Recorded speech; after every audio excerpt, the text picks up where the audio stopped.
Live from the HMD studio, it's Stay Busy with Armon Sadler.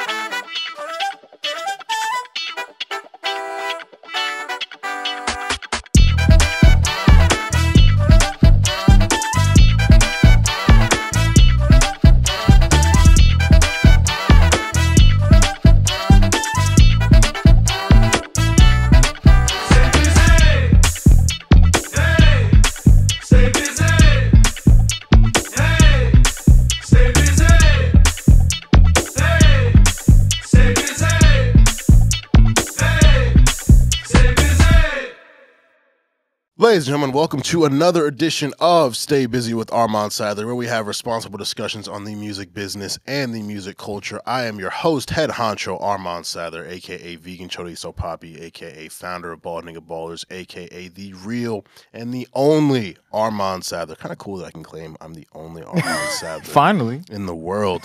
Shout out to my guy Franklin who works at Meta, helped me get these impersonator accounts out of the paint. Fuck y'all. Find something better to do than be me. I know it's enticing. I know I got a great voice. I'm making baldies more fashionable than Michael Jordan ever did, but find something else to do. I'm not here alone. I'm here with my guy who has all his hair. Waves, might I add. Hey, wavy. listen. We've been taking our biotin. You know what I'm saying? Getting our hair and nails right. Yes, sir. Yes, sir. No, I'm glad it's working for you. That should have not worked for me.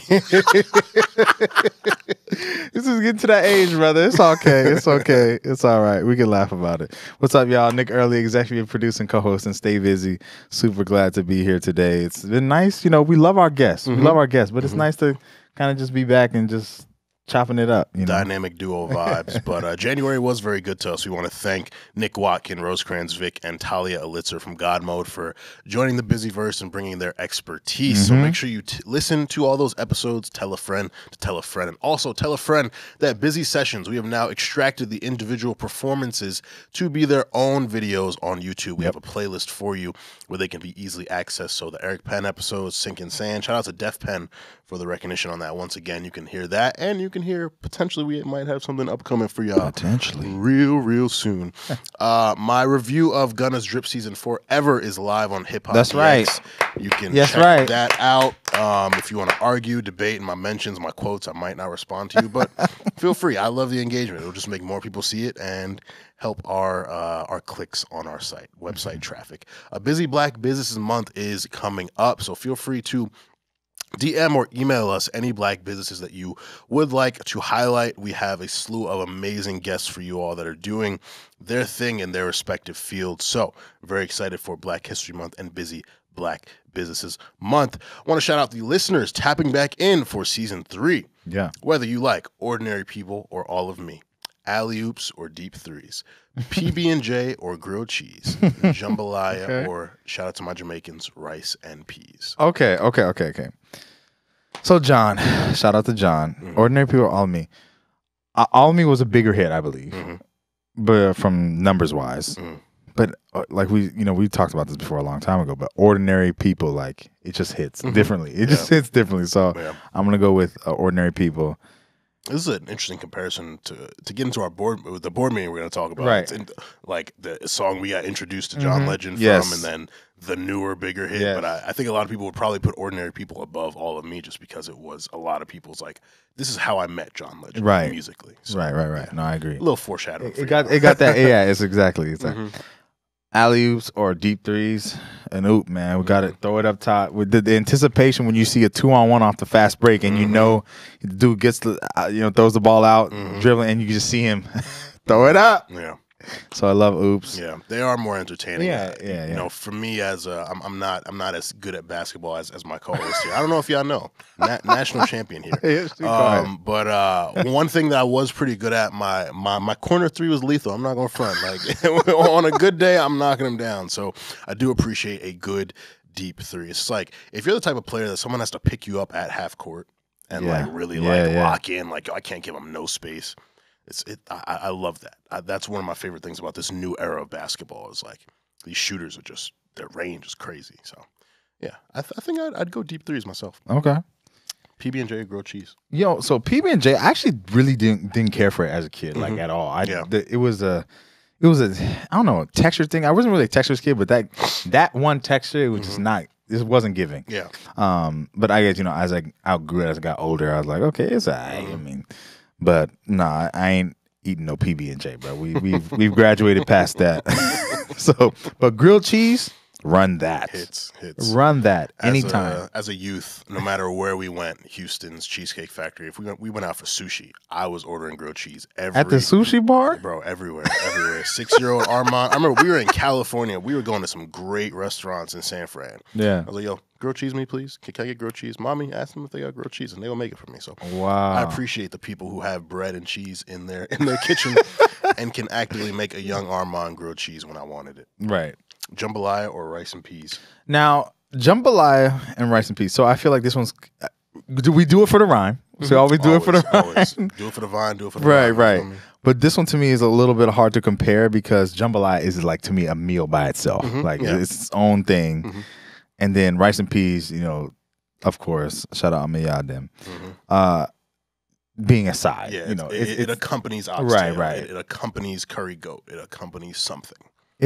But this, I will say though, too, as a Jamaican, there are certain things that you do not eat rice and peas with. Such as? Stew peas. If you're eating stew peas and rice and peas. That's too many peas, yeah. It's too many peas. Yeah. You pushing too many peas. Every time. It's a dad joke. Every single time. My God. Honestly, my power terrifies me. I'm getting very, very good at these dad jokes. Tom Brady's retirement news came out. I was like, wow, this is very deflating for you. If you remember deflating. Be quiet. Terrible. So, so stew peas, white rice. Curry chicken, to me, is a white rice dish. Every time, curry chicken, white rice. Stew peas, white rice. Oxtail, you could do rice and peas. Yeah. I think oxtail and white rice is weird to me. That doesn't even sound right. It's interesting. Yeah. Jerk chicken, rice and peas. You know what I'm saying? But all that to say, yeah, definitely I'm gonna go rice and peas. Even gotta be loyal. Had jambalaya. I think this was my first time having it. The previous Super Bowl, Ish came by the crib, made some jambalaya. It was great. Shout out to Ish. Ish is special in the kitchen. Like if we had to do Alpha Chapter rankings of chefs, you're on there, of course. Carlton is on there, but Ish is up there too. Ish Ish, hold on. But Ish don't be cooking with no swine. Ish don't be right, and that's the thing. Ish says 100% of people who eat swine die. Like 100% of people die. We all die, bro. This is not a good argument. Love you, Ish. Love you. Of course, we gotta shout out our guy, VP of everything, Kieran Hurley, holding it down. The man that you cannot see, but you can feel. And if you see him you might not see him because he's currently in Providence dealing with the snow. Is going crazy up there, so you literally may not be able to see him through, the sheets of snow. Yeah, it's wild up here. And of course, the HMD studio, Camden, holding it down. As always, my guy. Yo, I text him, I was like, yo, is the studio closed? He's like, nigga, no, fuck out of here. We got money to make. I was like, shit, bet. We gonna be there then. So here we are, braving the elements so we can get into this chat for you all. Quite a lot to talk about. To start, Spotify is removing Neil Young's catalog after his objections to Joe Rogan's vaccine misinformation on his podcast. Man, this is really interesting. I definitely applaud Neil Young's stance on this. He wrote 2 letters. One letter saying like this is your ultimatum. You either take my music down or you take Joe Rogan off your platform. And Spotify, with Joe Rogan being they've had the exclusive rights to him for years. His podcast, one of the biggest podcasts in the world. They're like, damn, hate to see it, but we taking all your music down. And Neil Young, like 60 to 70% of his revenue comes from his Spotify stream. So exactly. It's like, damn, it's crazy to see. And it's like, Spotify, I speak very highly of them. Obviously, I love that. That's my primary music listening app. But just kind of see them be unwilling to, understand where Neil Young is coming from and possibly somehow intervene in Joe Rogan just putting this nonsense out into the air. It's really crazy to see, man. Are you surprised, though? No, not at all. Oh, I mean, okay. this is business. This is capitalism. It's like, yo. I was like, are you surprised? Joe Rogan's making us a lot of money, so sorry, Neil Young. It's like, damn, bro. Like, they was like swatted him like a fly. Right. Like, all right, peace. Right, what did it say? It was like, we're excited for when you can return. Yeah, Like, it's like, yo, what? You can come back if you want, but like, we can be good regardless. Wicked. Ooh, Lord. Wicked terrible. stuff.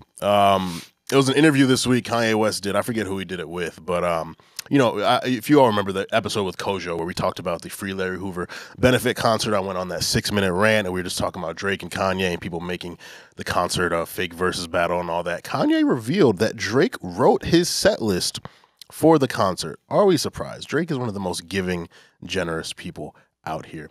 Lead the league in scoring, but look at his assists. Look at that. Look at that. So all of the speculation, all of the commotion, all the battle talk, it can be deaded. Drake ensured that Kanye would perform his best, and he even made it easier for him by only performing mostly Certified Lover Boy stuff and songs from 2018 and onward. So, wow. Kanye, riding this wave of momentum, Grammy nominations, running around with Julia Fox and all that, has announced that Donda 2 will be coming on February 22nd, 2022. Executive produced by Future, and I would have doubted it if an interview this week with Stephen Victor by my boy Jordan Rose for Complex, shout out to him. Stephen Victor confirmed that Donda 2 is in the works. Now, in the works does not mean that it'll be coming in February. I'm still very skeptical of it, to be honest. This is Kanye West. He will announce a date and then he'll pump fake. So, you know, will it come? I don't know. Executive produced by Future, though, great move, man. He's right now, what he is doing, running around with Antonio Brown and Game and all these people that are very polarizing, very problematic to some, but also very popular. He's getting it back into people's good graces so well. The man is a mad scientist. It's crazy to see. Right. So, you know, will Donda 2 come? Then I doubt it, but you know, am I looking forward to it? I am interested in what the direction will be for this project, especially with Future being at the helm. Now, some people have executive produced projects before, and it's like sometimes it's difficult to see where their imprint is on it, but I don't know. This could be different, so we'll see. I don't know. Some exciting news. Jazmine Sullivan, who we've spoken highly of on the podcast, announced that her deluxe album to Heaux Tales, called Heaux Tales Motels, the Deluxe, is coming February 11th. Yeah, amazing title. And what I love about it is a deluxe not coming immediately after the initial release. Long time, yeah. She's not chasing platinum numbers, streaming, all that. I feel like this is going to be an artistic extension of the narrative that we were already given on Heaux Tales, which is really all you can ask for from a deluxe. Either continue the story, add to the story, or just give some good music. And I think good music is undeniable here. But I'm looking forward to what else she has to say. What more Heaux Tales will be present here? I'm actually really real quick. I'm really fascinated by this because I'm not fascinated, but I was like, that's genius because letting with the COVID and everything and timings of touring and everything with that, like releasing an album year later, come back and then give deluxe right going into the tour. That's making it exciting again, which is I think so smart. Great move from the team. Creative decisions are business decisions. Come on now. Said last week with Talia Litzer. To get into some new music, wow, I'm talking crazy to this today. New music for the weekend. Ella Mai is back, baby. She dropped her new single DFMU, and she announced that the sophomore era is here, so we can be expecting her sophomore album very soon. How'd you feel about the record? I respect Ella. I think it's not easy trying to be one of the girls. I do think that I love the production. Yeah, I loved the production on that project. On that, it's darker. Like it's a really great beat. Her melodies were very nice. Enjoyed.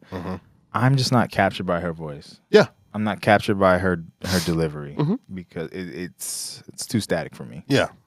There's definitely some improvement there, but still like.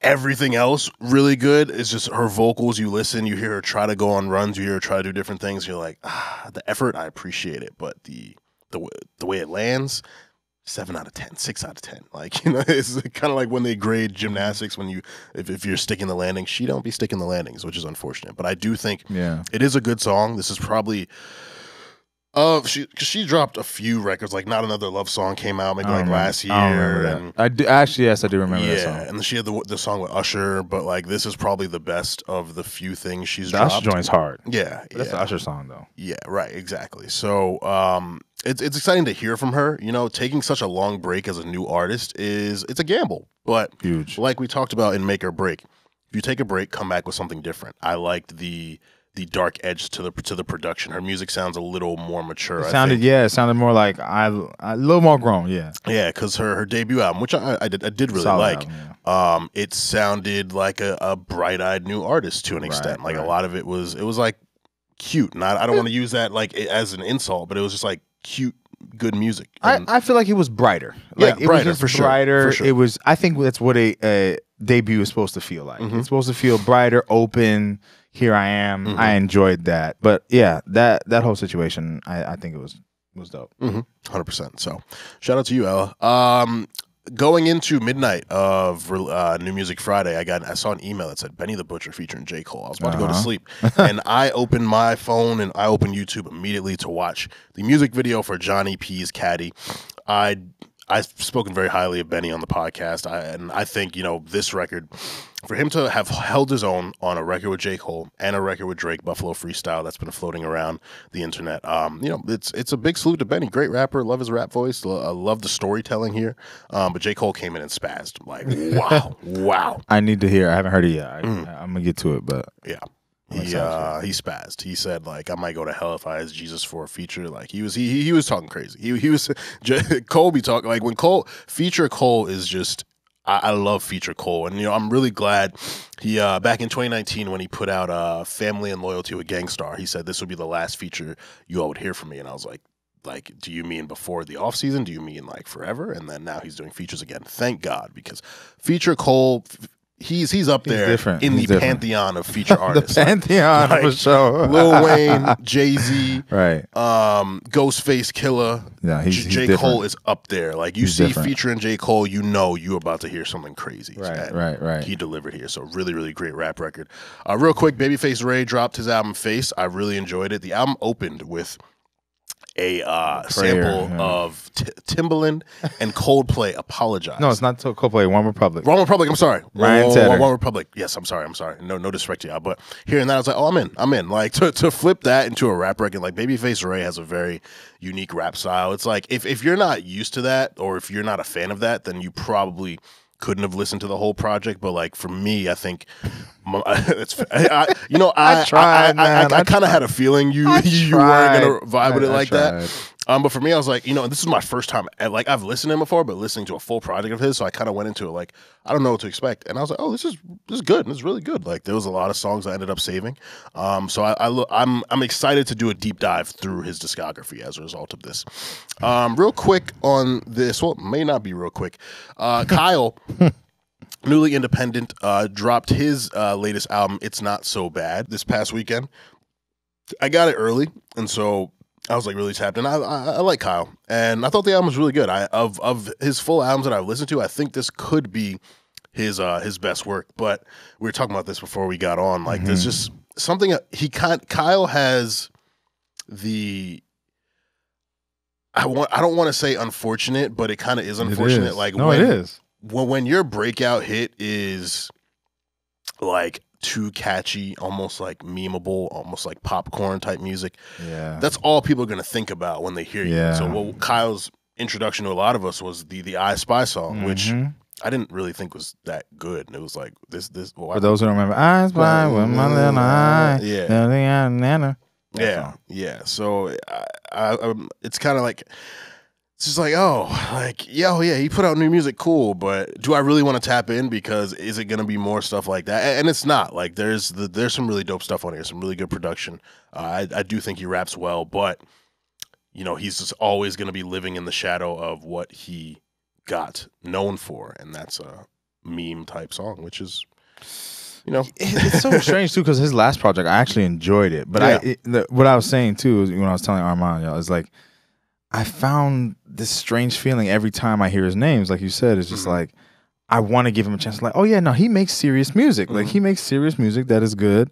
but there's something that I can't dissociate from that sort of like that image. So I don't know, but nonetheless, I heard a few songs on this project. It was you know, I didn't get to finish it, so I can't speak towards it pretty much, but it was not bad. But this next album we're about to talk about, R&B. Talk about setting the bar high in January. We got debut album 3 Dimensions Deep from Amber Mark, 17-song record. No features on there, and they were not necessary at all. Really enjoyed this. Vocally, she is great. Nick's played on the podcast a few times. I love the song Cosmic. Of course, the single What It Is great. I'm trying to remember the other ones that I really liked, but man, I just love when a project makes the singles hit even harder. I love that. Yeah, man.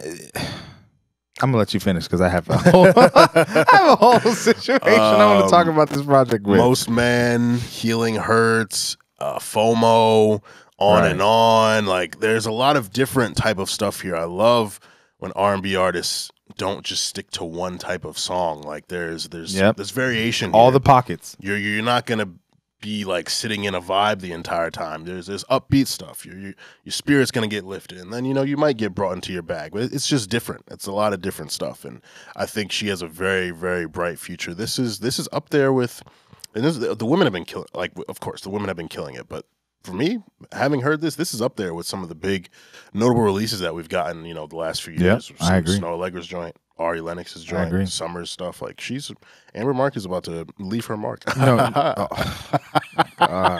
Why you do that leading into my Camden? Why he do that leading into my freaking point on it? Anyways, yeah, but no. There's a few things I want to say about Amber Mark. One, I've been playing her on this pod for days, so I've been trying to tell y'all about her. Those who didn't listen, or those who were like, no, she's it. One. Two, what I really enjoyed about this project is that she has that nostalgic sound. You can tell where her tastes come from musically. It is that real music stuff. Her vocals are great. The songwriting is very strong. I was listening to it and just like, man, when's the last time I enjoyed just a project, just listening to every song? I enjoyed it.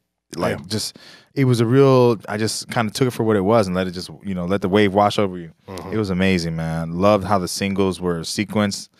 I really enjoyed, too, her subject matter is so different. Like, she has several songs that are like uplifting on this project, where the lyrics are coaching and or trying to lift you up as a person, and that's kind of a little bit about what the project is about. Her, conquering self-doubt and things of that nature. And so it was just refreshing to hear different topics on dope beats. And I think what was cool about her is that you kind of, if you're familiar with her sound, you know what she goes to naturally. But it was cool. She had a few songs on there. They were a little more trap and beat, a little more commercial. And I'm like, that's right. Let them know that I can do what y'all do. Yeah. I don't do it all the time, but I can do what y'all do. So to me, if this is anything, y'all should understand that she has all the potential to go as far as she can go. And she definitely should start to be considered one of the girls to me, in my mind. 100%. Like, I think the thing for me is, like, I didn't know how many people knew about her. And I saw, like, industry people, casual music listeners that I engaged with on the timeline. Everyone was talking about this product. It's like, okay, like, this is making an impact, which is good, which is really good to see, because just her name alone, like, you hear it, people might not know who she is like that, like, for real. So it's like, all right, like, she's one of those next up, but she's making music that puts her in that class. So yeah, definitely enjoyed that. Lastly, Nija, who is a popular songwriter, wrote on No Guidance, was on the Lion King project that Beyonce put out. She put out her debut EP, Don't Say I Didn't Warn You. 10 songs, no features here. I really enjoyed it. I was going to tweet this, and I was like, let me save it for the pod. This is like high-level modern R&B, because she does, people are calling it like drill and B, or R and drill, whatever they're saying. R and drill, interesting. Yeah, and it's like, it's dance stuff. It's stuff that you could hear out, but her songwriting is impeccable. Her vocals are really good.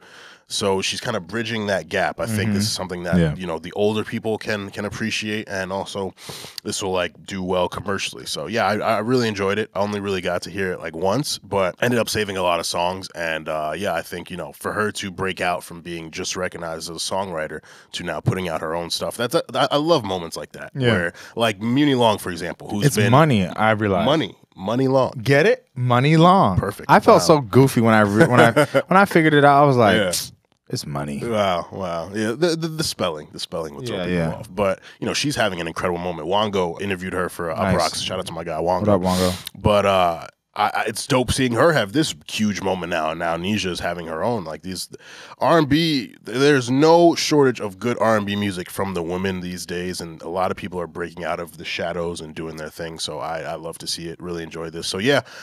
It was an unexpected but very, very good release weekend on the rap side and the R&B side. So a lot for y'all to tap into, just like our Employee of the Month's content that you should be tapping into. Devvon Terrell, owner of HMD Studios, co-host on the Need to Know podcast, singer, songwriter. He did another TikTok, which I enjoy. He's been killing TikTok recently. He did a flip of the Friends theme. I'll be there for you. Yeah, I've never seen an episode of Friends.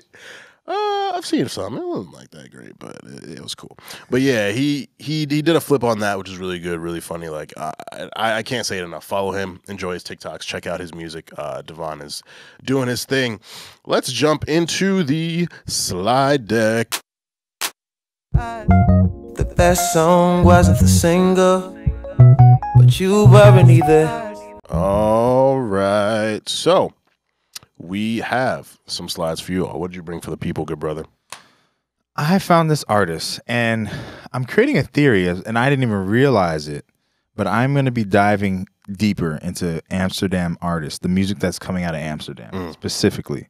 I played Armon the other day, realized that she's from Amsterdam, or she's based out of there. And this artist, Latanya Alberto, is based out of Amsterdam as well.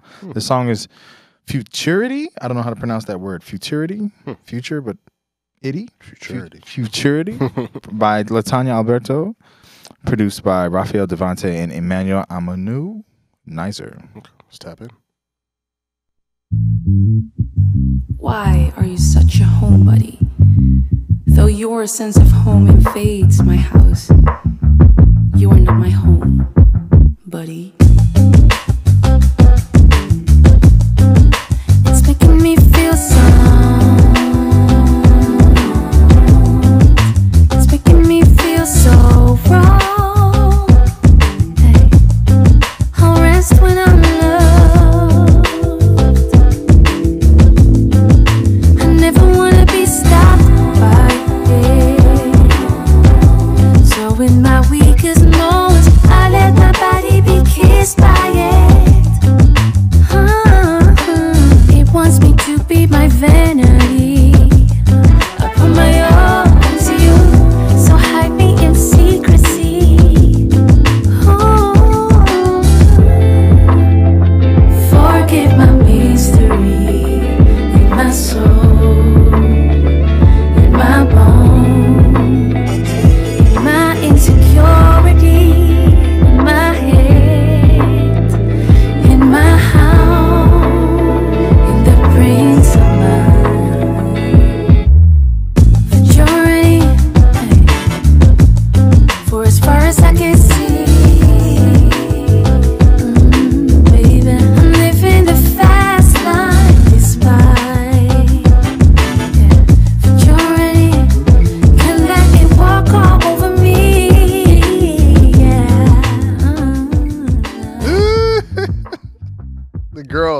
Yo, I was having... guys, can we figure it out? The girls are going nuts. They're going nuts worldwide. Yeah. Worldwide, they're going in. It's amazing. Yeah. One, vocals. Yeah. Two, live production. I'm missing horns. I miss horn arrangements in songs. It gave me Her Carried Away vibes. Hearing it. Yeah. It's dope. No, see that I just love this. Love this. Yes, absolutely, Latanya. Yes. Yeah. definitely need to tap in. Futurity. What did I bring? I brought a record. This is by someone who I met for 2017, summer 17. She is the friend of my cousin's wife, and I didn't know she was doing music. She just put out music recently. This is called Fuera de Control, bilingual, if you know the vibes, by Digiannia, produced by Junk. So let's tap into Fuera de Control.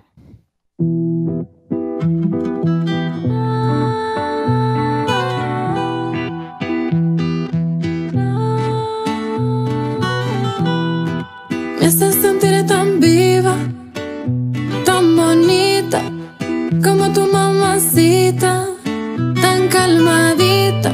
Nobody makes me feel this way. Nobody makes me nervous. Nobody makes me sweat. Dame un poquito de ti. Quiero un poquito de ti. Dame un poquito de ti. Quiero un poquito de ti. Dame un poquito de ti. Quiero un poquito de ti. Dame un poquito de ti. Quiero un poquito de ti. Me gusta como me tocas, como me miras. Me siento como una niña tan atrevida. Han pasado tantos años que no sentía lo que siento contigo. Tú eres mi vicio and my addiction. It's been so many years, it's just been so long, I don't feel this way. Dame una probita, no me hagas esperar más, bebé. Dame un poquito de ti, quiero un poquito de ti. Dame un poquito de ti. Yeah. Absolutely. Busy and bilingual, you feel me? Okay. You feel me? Absolutely. Yeah, I love that. I love when artists can seamlessly switch between languages in records.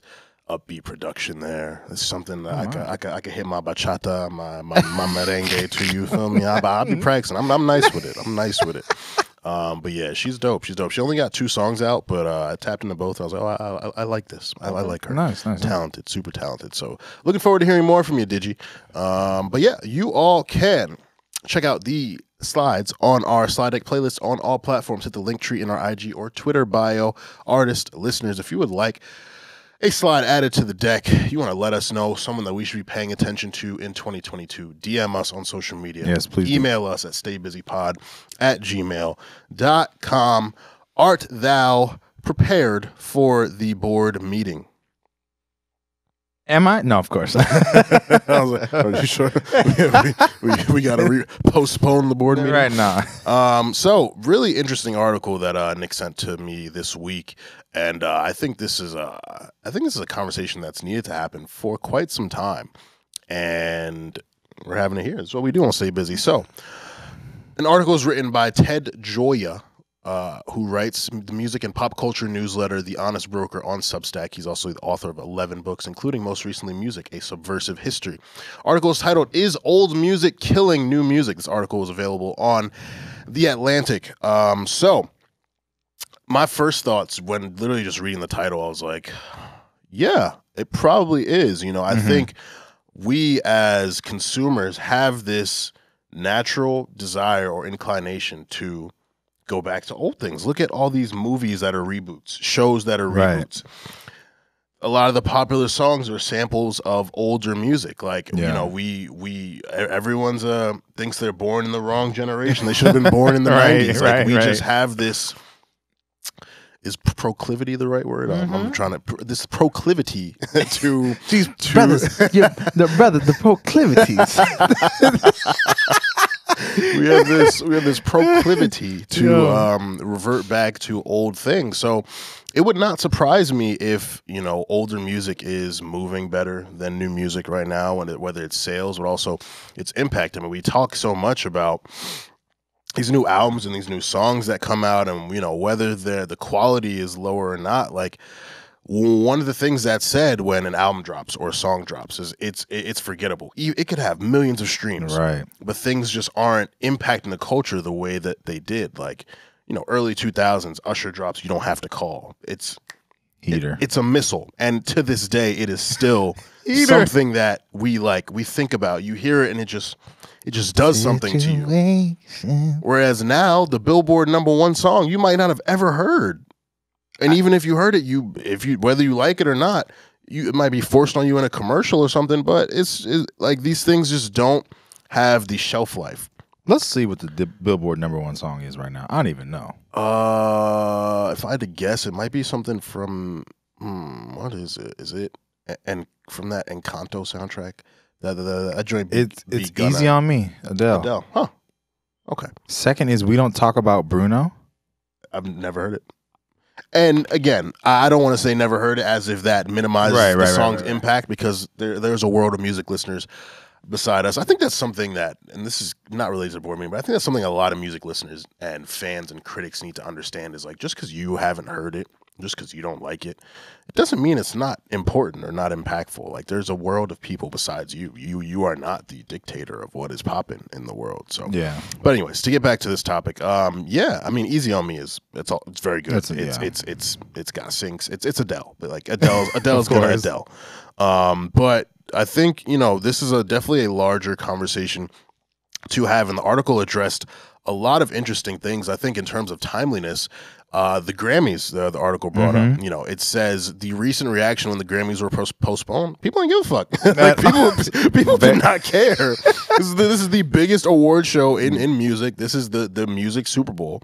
And people could have cared less. Could not have cared less. I feel like both work, because like, I care so little, but like I could care less. Right. Yeah. But like I could not have cared less. Like I didn't have any less cares to give. Yeah.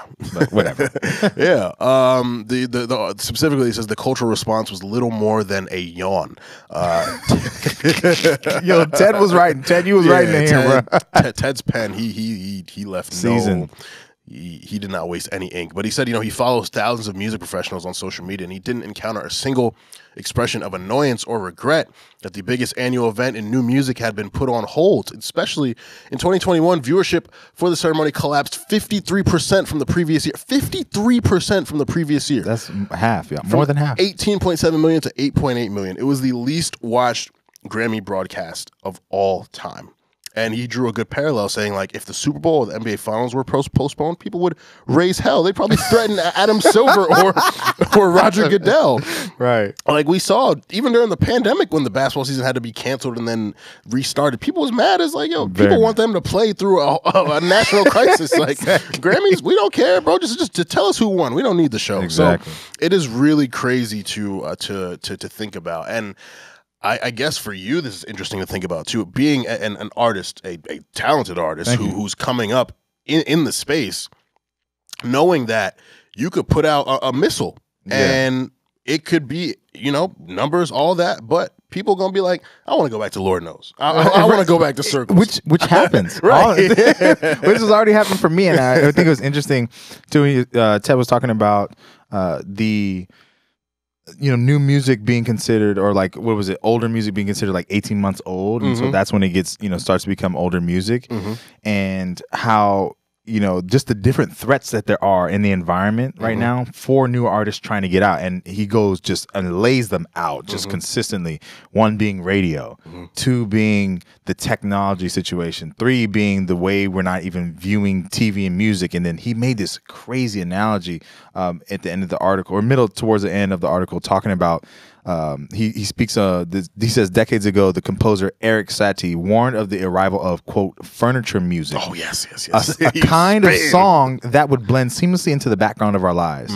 So he was going to the point of, when the reason why in the argument, he starts the article talking about like he was at some restaurant and people were playing. everyone was like under 30, but the songs were over 40 years old. And he just asked the waitress like, hey, why y'all got this music playing? And she was just, oh, like, I love this music. I love these songs.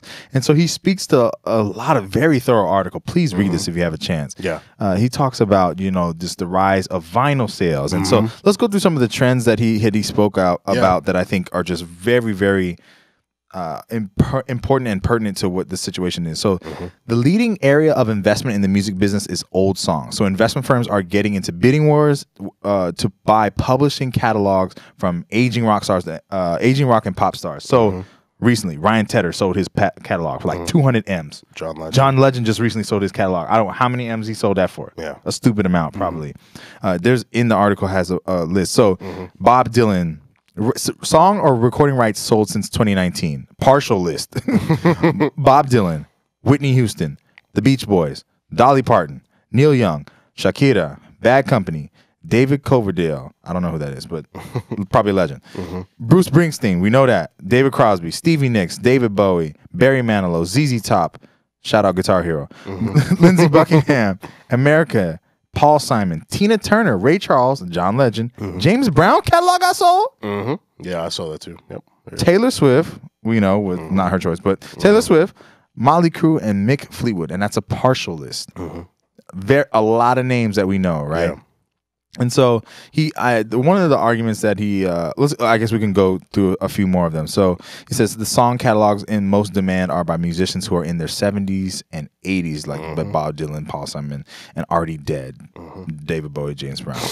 He said major record labels are participating in the rush into old music. Universal, Sony, Warner, and others are buying up publishing catalogs and investing huge sums into old tunes. In the previous time, that money would have been used to launch new artists. What I think that was a great point to point out. Yeah. And so just for context for other folks, the reason why people purchase catalogs or even sell their catalogs is that syncs and other opportunities to put the music somewhere, those royalties is just they're gold mines. Yeah. They're gold mines. Yeah. Ryan Tedder sold his catalog for $200 million. And it was probably worth way more. Yeah.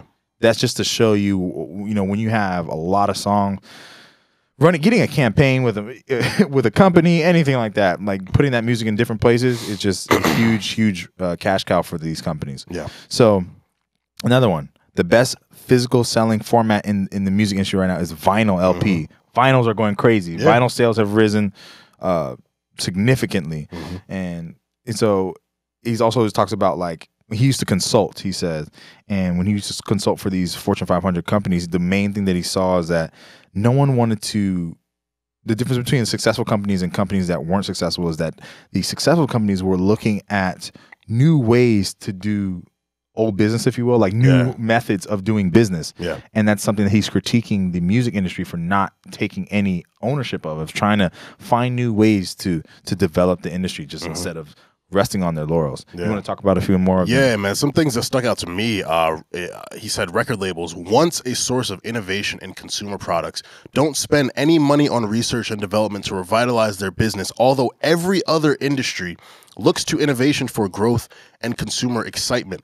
Another thing, radio stations are contributing to the stagnation, putting fewer new songs into their rotation, or judging by the offerings on his satellite radio lineup, completely ignoring new music in favor of old hits, which is crazy, bro. When we were young, the radio was the thing that broke new music to us. New music. It was either the radio or 106 in Park or any music talk show. Like, they were, their popularity, their whole thing was like, yo, we got this new joint for you. And it was like, now it's like, I go and I'm hearing songs from like years ago. Like, and something I noticed on the radio too. I was like, yo, what this is really weird. Like, what?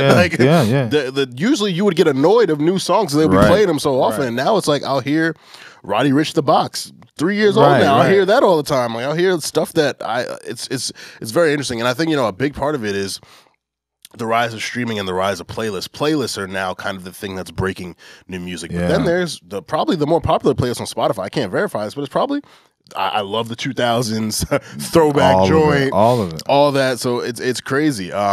Another point he made, when a new song overcomes these obstacles and actually becomes a hit, the risk of copyright lawsuits is greater than ever before. The risks have increased enormously since the Blurred Lines jury decision of 2015, and the result is that additional cash gets transferred from today's musicians to old or deceased artists. I think this article was eye-opening, man.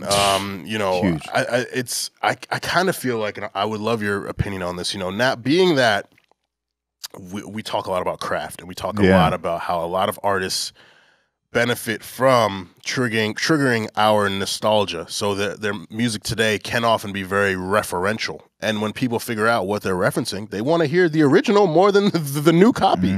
So, you'll hear someone sampled something from the 80s, and that's cool. You want to go hear the song in the 80s, you might like the 80s song more than what, the artist did. The flip, so now you run in through that more than you're listening to the new stuff. It's Yeah, it's crazy, man. Like I think it's very fear-inducing. I think I'm never the type to be like, oh, labels are bad. There are great labels out here. There are some that maybe don't move the right way, but to hear that, they are more concerned about pushing older stuff, investing in older stuff than breaking new artists. It's like, yo, what's gonna happen here? What is music gonna look like in 5 years if they're more concerned about pushing an album from 10 years ago or investing marketing into that than, this new act who could be dope and could be really popping. So yeah, this and so much to get directly into, to your point. This paragraph right here, and I have to read it word for word because it's just so pertinent to what you're saying of what's going to happen to the future of music. And when I read this, I was like, wow, they just don't want to say it. Quote, the problem goes deeper than just copyright concerns. The people running the music industry have lost confidence in new music. They won't admit it publicly, that would be like the priests of Jupiter and Apollo in ancient Rome admitting that their gods are dead.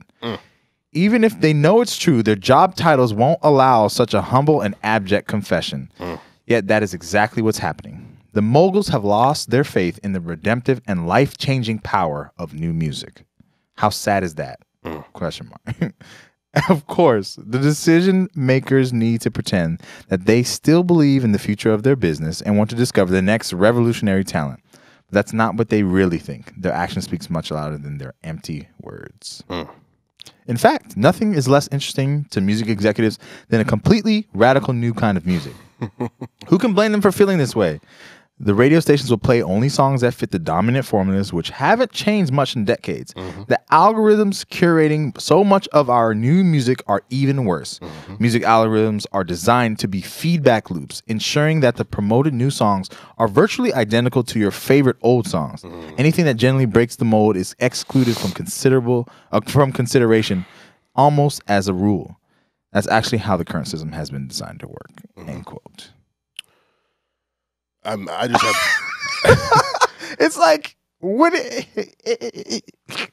My mind is racing. Like what? My mind is racing because I think about conversations that we've had about like Griselda, for example. How everyone's like, yo, they're restoring the feeling of rap. What's that feeling? That gritty 80s, 90s rap. They're not mumble rappers. Right. Like, the music landscape, whether you're a critic, a fan, an executive, people are so. There's this tension with embracing new stuff, innovation.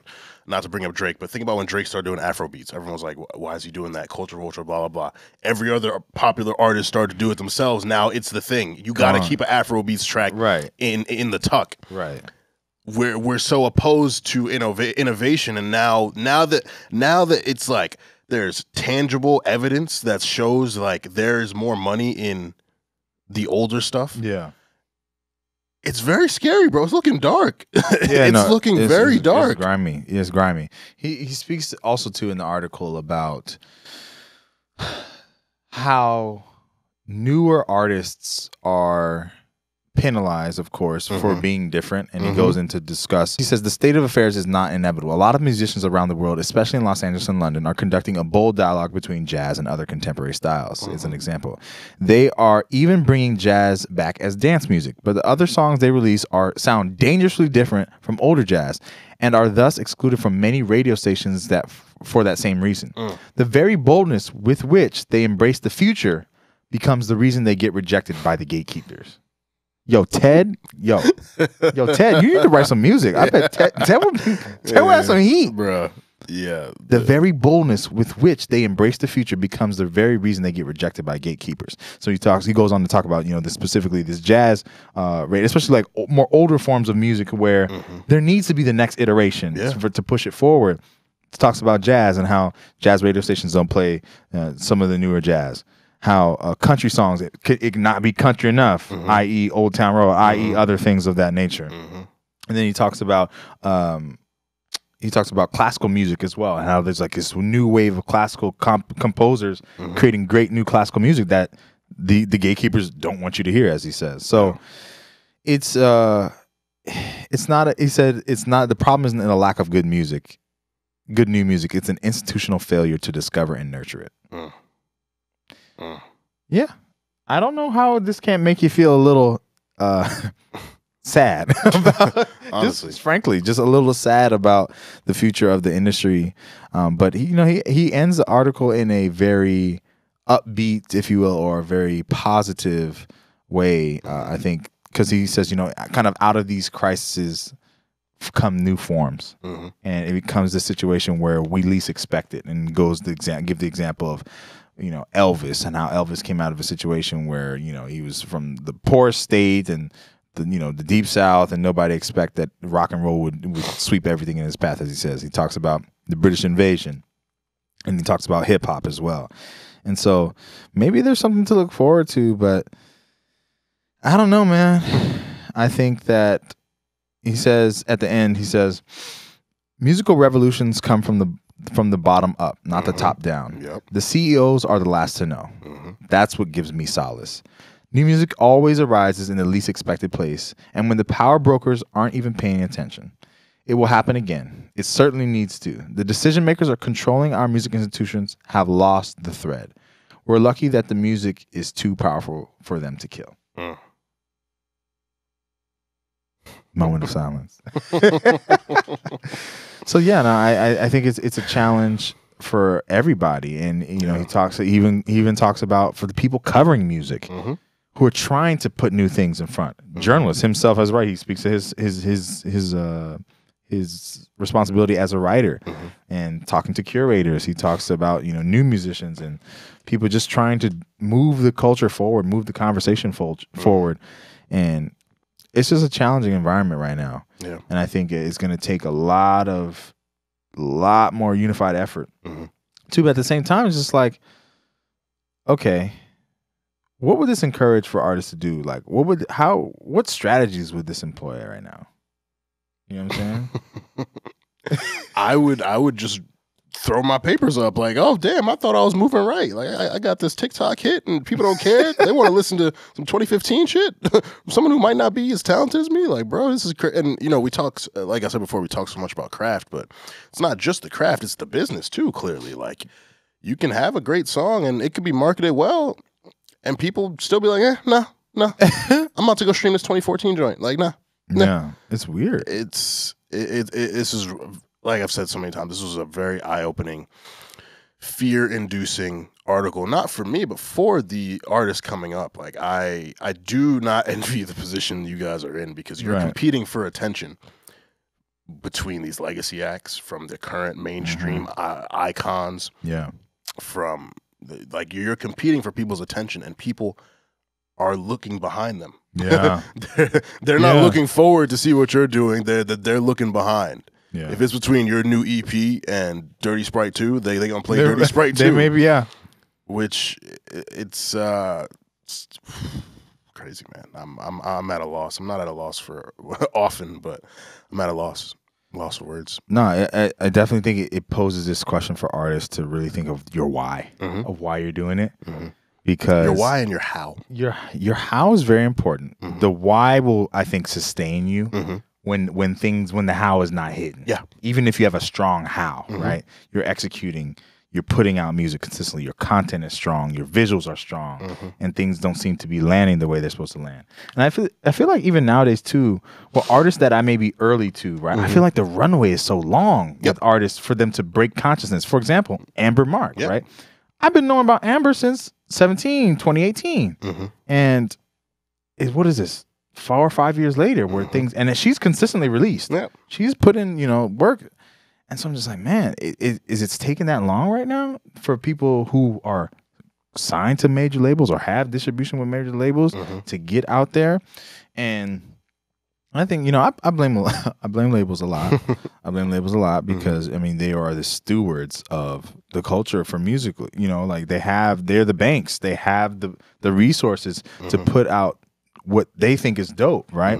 But everyone keeps playing these safe bets. And I was talking, earlier when he referencing in this article when he said he used to consult for Fortune 500 companies, is that people are just so stuck in their freaking ways and they don't want to move on. So he says, he said, I learned the danger of excessive caution long ago when I consulted for Fortune 500 companies. The single biggest problem I encountered, shared by virtually every large company I analyzed, was investing too much of their time and money into defending old ways of doing business rather than building new ones. We even had a proprietary tool for quantifying this misallocation of resources that spelled out the mistakes in precise dollars and cents. Senior management hated hearing this and always insisted that defending the old business units was their safest bet.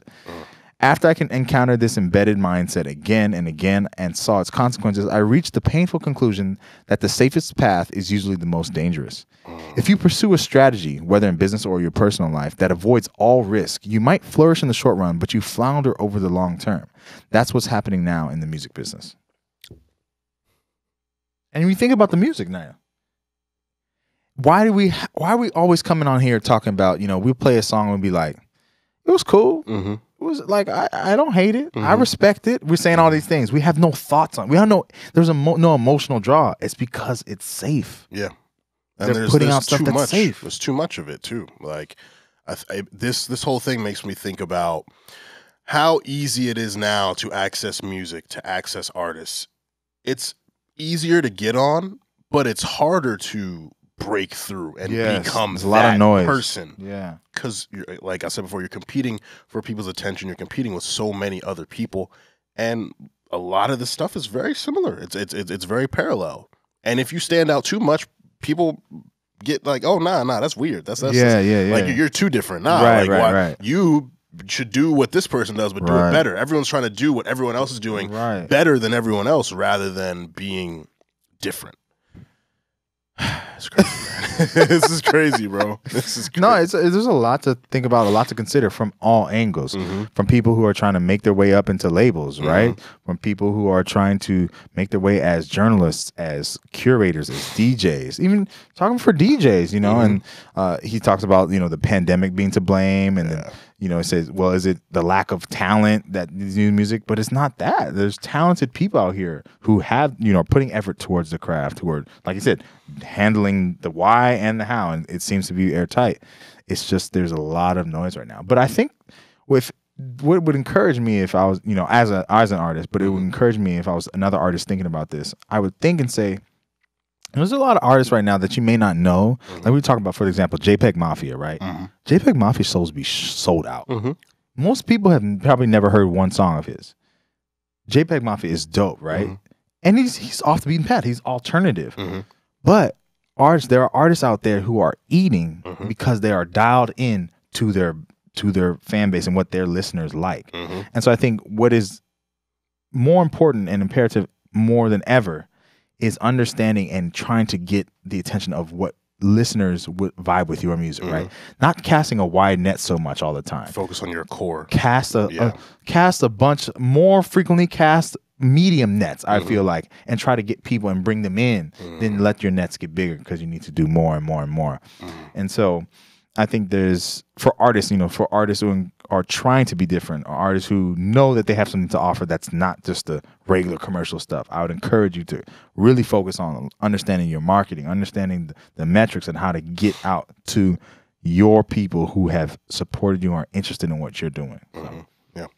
Yeah, music industry is tough. A lot of people are trying to get on the same platforms and dominate the same things, but there are other avenues for you. So, definitely as upsetting as this article could be to read and to accept, there as Nick said, there is something within this that should encourage you to just do your thing. I got a question for you. Go ahead. So we talk a lot about the artist side, right? But the journalist side too. Even when you're trying to pitch stories about artists that you really believe in, or you think are dope, doing something different, what's that like feeling stifled? I'm sure you've been, we just talked about one before we recorded. Yeah. Being stifled by the system, it feels like, people don't care about that. What does that feel like as someone who is, a cultural commentator? It's definitely tough. You know, when you know you can write a really good story, you can do something, you can write something that'll make people care about someone that they didn't care about before. It's dope. But at the end of the day, in reality, these publications are owned by big companies, and how they get their ad space, their money, their SEO, all that is writing about the big names that people already know about. You know, so it's tough. So I have a lot of respect for the publications that are focused on indie artists and upcoming artists. Like Passion of the Weiss does a really good job with, you know, focusing on underground type artists. Who else? No one else really comes to mind because a lot of these publications are shooting for the really big names. So it's tough, man. It's definitely tough. But you know, for me, it's kind of like I accepted maybe like last year that I just have to, whatever I'm covering, and if it's dictated to me by an editor, I just got to do the absolute best I can with that story and make it as dope as possible. And, you know, pitches, rejections, just don't take them personally because it's going to happen. You know, it's a business at the end of the day. And, you know, I talk all the time. The marriage of business and art sucks because what's important for the art may not be important to the people who care about the dollar signs. So, it's tough, man. It's tough, but you know, there's always just starting a Medium page and writing about what you want. Okay. Write about what you want. Plug the Medium page. Know, put people onto something, and you might not get paid for it, but that's okay, because you know, while I do it for the money, I do it for the love more than anything, and yeah, these are corporations at the end of the day. Capitalism is key for better, but usually for worse. So yeah. Well. Shout out Ted Gioia. For sure. Great article. I think I want to like reread it. Yeah. Really like. I'm gonna read it again. I've read it twice. Yeah. It's a read, y'all. It is so a read. You got to sit down. It's not no quick. It ain't no scroll through the phone article. Like you might want to put it on the laptop. You're right. And there's a few things we didn't even get to on it, but take some notes. Nah, I think it's definitely something that if you're call yourself a music fan, music curator, music executive, any of that, I think everyone should be reading this because it's affecting it's permeating throughout the industry. So check it out. 100%. 100%. So that is our board meeting, and that is this episode of Stay Busy with Armon Sadler. Like we said, Busy Black Businesses Month is coming very soon. We are opening February in a very, very strong way. You do not want to miss it. Make sure you follow us on all social media platforms at Stay Busy Pod. Make sure you subscribe to the YouTube channel so you can see our beautiful faces and outfits. And yeah, just stay tuned because we got these next couple months. We hitting y'all over the head with some shit for sure. So it's the boy Armon, Vegan Chorizo Poppy, my guy Nick Early, Kombucha King that makes your heart sing. What's the drink today? I don't think you said. Yeah. So I am the yerba mate Yankee. You know what I'm saying? Okay. You know, we sipping on this. This is mint flavored. Yerba mate, I believe, is like a coffee alternative. It's a tea. Okay. It's a tea, but it hails from South America, I believe. Yeah, it's amazing. Well, good. It's fire. Make sure you get y'all some yerba mate, but more importantly, make sure that you stay safe, stay humble, stay busy. Baby girl, how you feeling? I've been out in the world staying busy, taking time, getting right if you